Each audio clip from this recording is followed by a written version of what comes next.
Agenda item 9 is the HBRIC Limited update to the Council. I have confirmed with Dr. Pearce that he doesn't have to be here today because Mr. Newman and other staff members will be presenting the paper. Over to you, Mr. Newman. Thank you, Madam Chair. I just quite like Heath Caldwell to be here, so Liz, can you just go? Yep. Okay, this is just the report, standard report in standard format that we used in the last committee meeting as well. So I'm probably just going to make the assumption that councillors have read it and take questions predominantly. Most of this information has been out in the public domain for a while, actually. So, Madam Chair, I just think it's probably a case of taking questions today. Read. Councillor Rose. Yeah, this is probably a recent appointment, Mr. Newman, but yep. Commercial manager, the appointment of Mr. Duncan McLeod as a commercial manager, has he had a ready response to his work within the community? Is it going well? Yes, I think it's fair to say that he got some runs on the board. Yep. I might just add, in Duncan's case, he's come out of firstly he's from Otani, so he's not in the community down there. His family have farmed there for a couple of generations, I think. He's farmed there himself, actually. And for the last 12 years he's been an agri-business banker in the Waikato and South Island. He's got a lot of irrigation experience, huge amount actually, it's fair to say he's taken this role for a 12-month period through this final phase of assessment. And my understanding is yes, he definitely has runs on the board in terms of expressions of interest and a pipeline of 30 odd people who want to talk to him in addition. To add on supplementary, is he employed then by this council? He's employed by HBRC, but effectively like other members of the team, seconded to HBRC. He doesn't report to. He reports to day-to-day. He reports to Michael Batt's advice, but I certainly regard him as part of the overall team. Yep. Any other questions? Councillor Scott, Councillor Ramsvale and Councillor Gilbertson. Just on page 40, Madam Chair, with the reference to the debrief of the unsuccessful bidders and yep. Did they all partake of that, and did you get feedback as to whether they found it a helpful process? I know from overseas that's something that is never done, and I think it was seemed to me a very positive move to try and move with the industry on something like that. Well, I guess I wasn't involved in the debrief, and I haven't talked to Graham specifically about about how it went, but I think a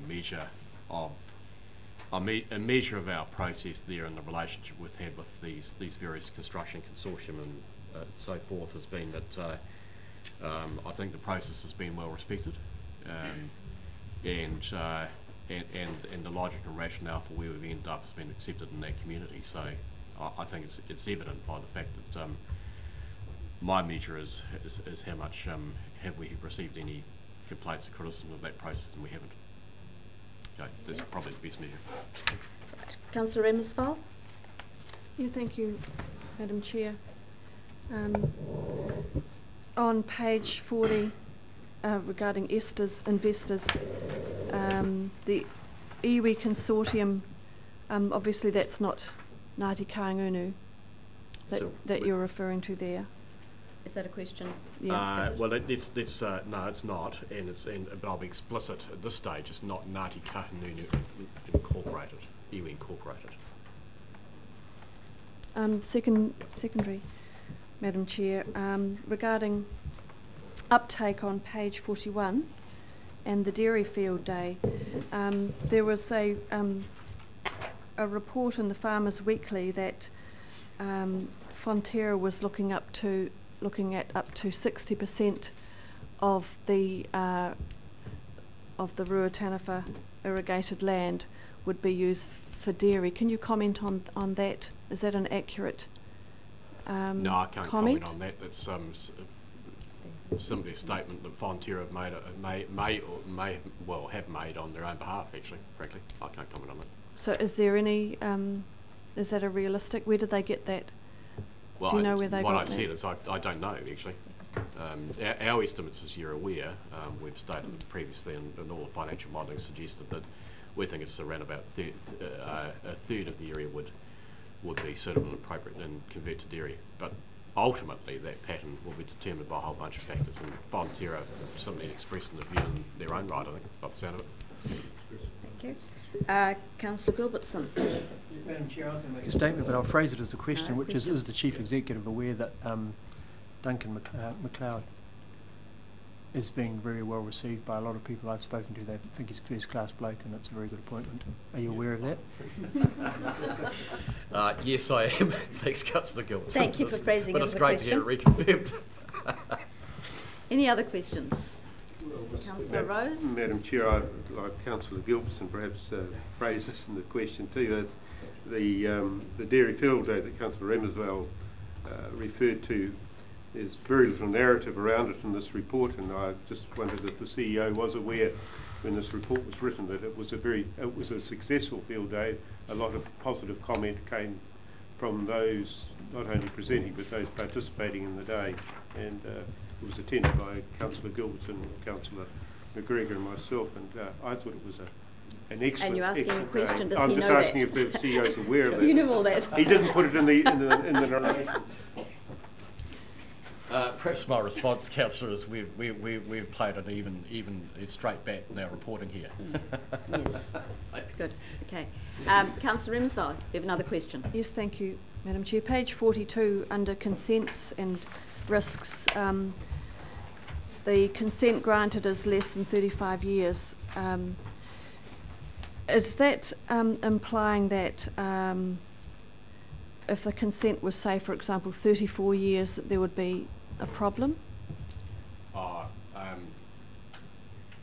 No, not necessarily, but the duration of the consent is important in any major infrastructure project. That's the reality, is when you're talking large tens of millions of dollars invested in infrastructure, you need certainty over a long time period to justify that investment, and we're just simply pointing that out, in that risk.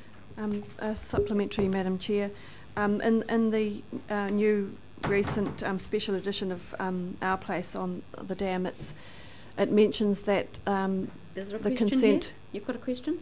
Yeah, it mentions that the consent could be from 35 years to 70 years, and I'll clarify that.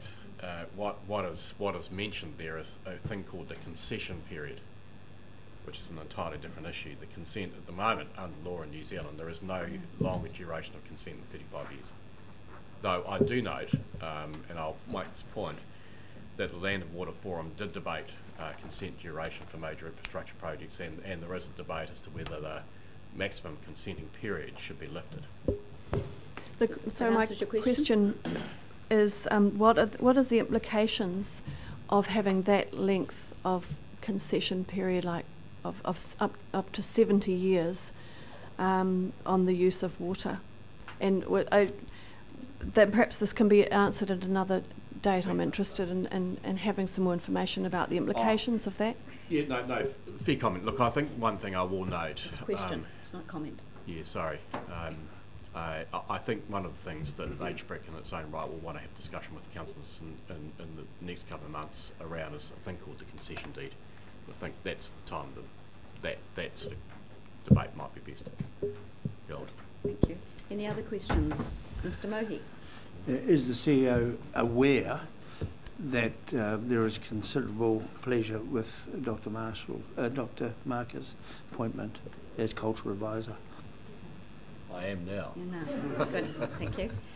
Councillor Dick. Yes, Madam Chair, can the Chief Executive confirm that the major point and benefit from the concession period is that the concession allows rules to be put in place to protect users from things like price gouging and so on. So it puts a rules-based framework around the use of that infrastructure. Yes, that's correct, and Councillor, and maybe I'll just round that out a wee bit. So the concession deed sets up a term of concession, and it's noted it could be 35, 70 years. The proposed ownership structure still remains a boot, build, own, operate, transfer. So the concession deed identifies the transfer process and timing back to, in this case, it would be recommended to be HBRC. And it also establishes the foundation principles in which the scheme is constructed, both in terms of setting in place a fixed price arrangement for access to water, dare I say it, and also some of the other foundation principles of the scheme, such as priority use of water, for example, for flushing flows, for all those sorts of things. So it's really part of the, it's a core part of the the public good interface, actually. I think it's the way to put it. And as a supplementary, yeah.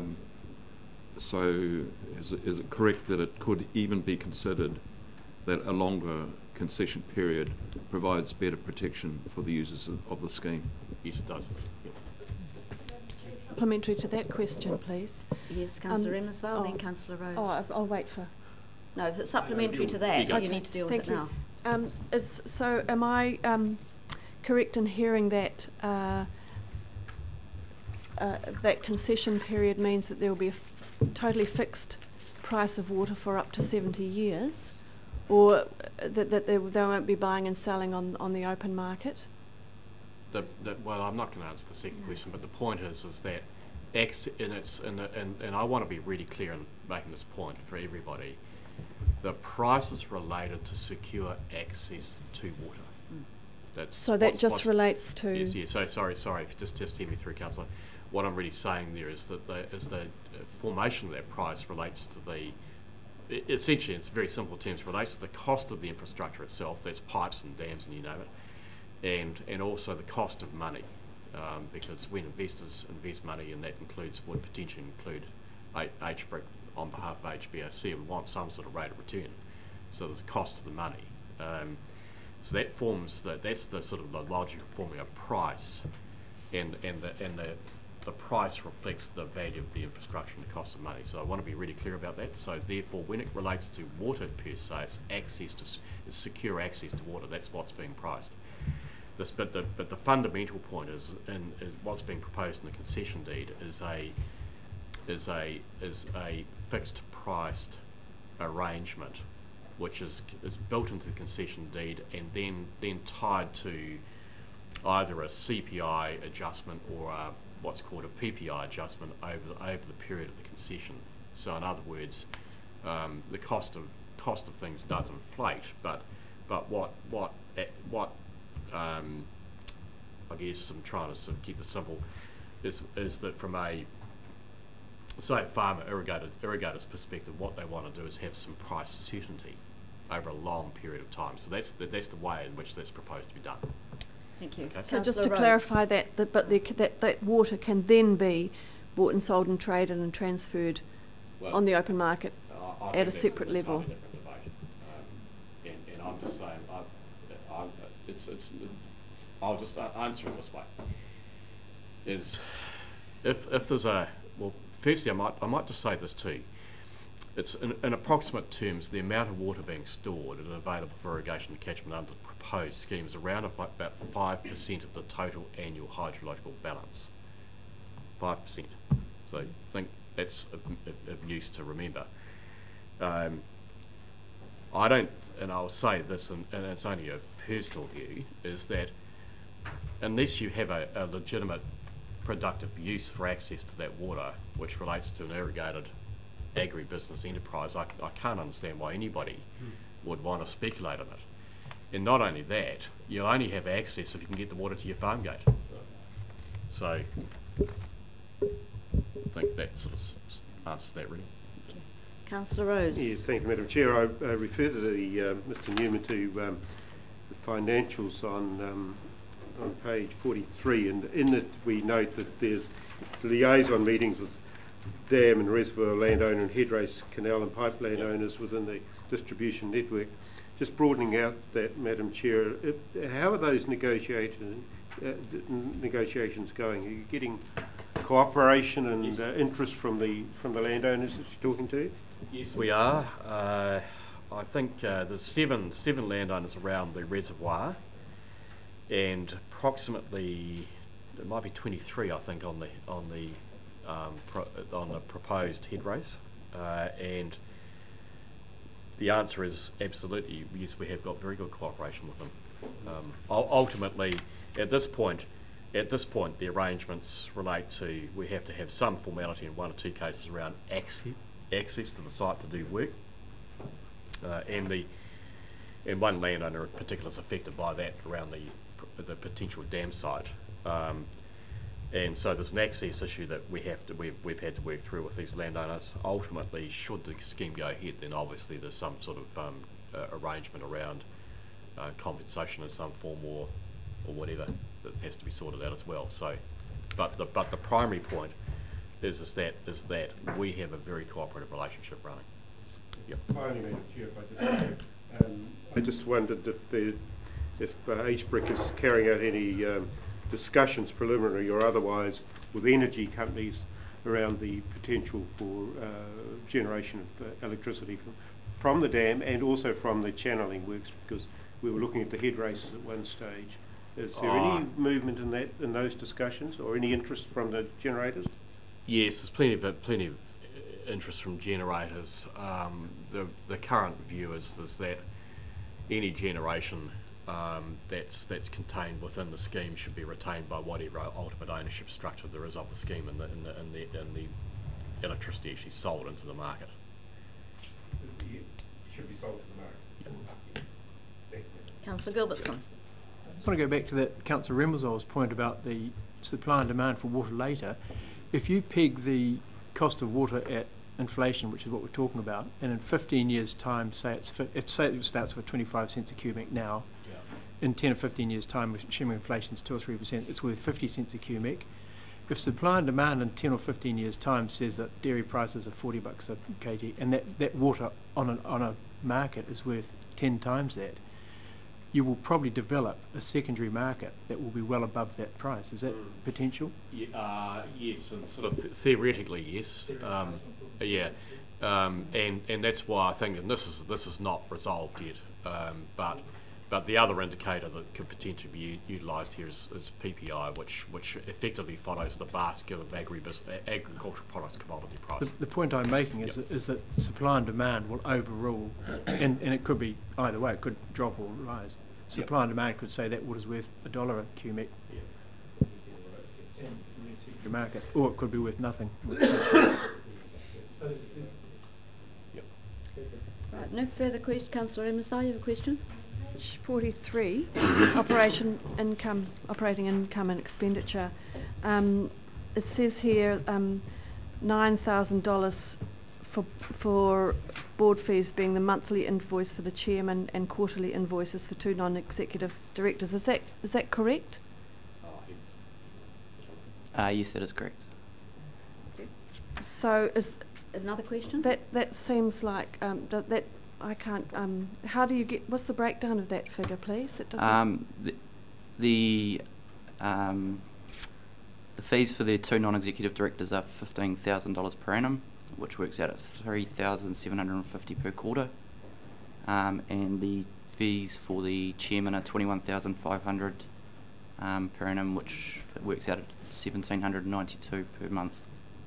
Thank you. Okay, and Madam Chair, secondly, the 35,000 consultancy fees relating to the recruitment and services provided, does that include the, what do the services provided, is that actually their fee, it's included in that amount? That's their March fee for the 3 board advisors, as well as the recruitment costs. Oh, right, okay, thank you. Right, would someone like to move the recommendation? Councillor Rose, seconder. Mr. Mohi, did you stick your hand up? No, you didn't. Sorry. Seconder, Councillor McGregor. Councillor Rose. Well, again, Madam Chair, it's good to have these reports in front of us, and I thought that this covered the work of HBRIC well, and it gave us the information perhaps we need at this point in time, and just express the thanks of Council to the staff for producing it to us in such a concise and readable form. And it's good to see that the work's been done in a brisk manner too, Madam Chair. Pleased to see that. Thank you. Councillor McGregor, do you wish to speak? Well, I think it's a very good report. I'll just confirm the comments that have just been made. I'd just like to make comment that has been mentioned in the field day on the dairy property on the 15th of April, which was well attended, 120 turned up, and I just want to make mention of the presentation that was made by the managing part owner of the property. This is a major dairy enterprise. It's 98% irrigated, and the presentation he made was extremely inspiring to me and had the right attitude and indicated the high level of technology used in the application of irrigation. So I spoke to him afterwards and said, would he be interested in making the property available for a couple of hours to people that weren't farmers? And he said absolutely. So I just mentioned that I would be prepared to accommodate anyone that wants to go and have a look at a modern dairy farm under irrigation.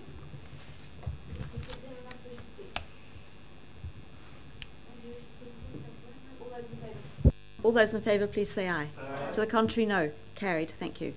We could break now for, how many minutes? 10? 15? 15 minutes. Okay, 15 minutes. Now at 11 o'clock, the next item will be dealt with, but I'm looking, therefore, when we come back, perhaps just to jumping to general business. And then we'll have a presentation of item 9. Thank you.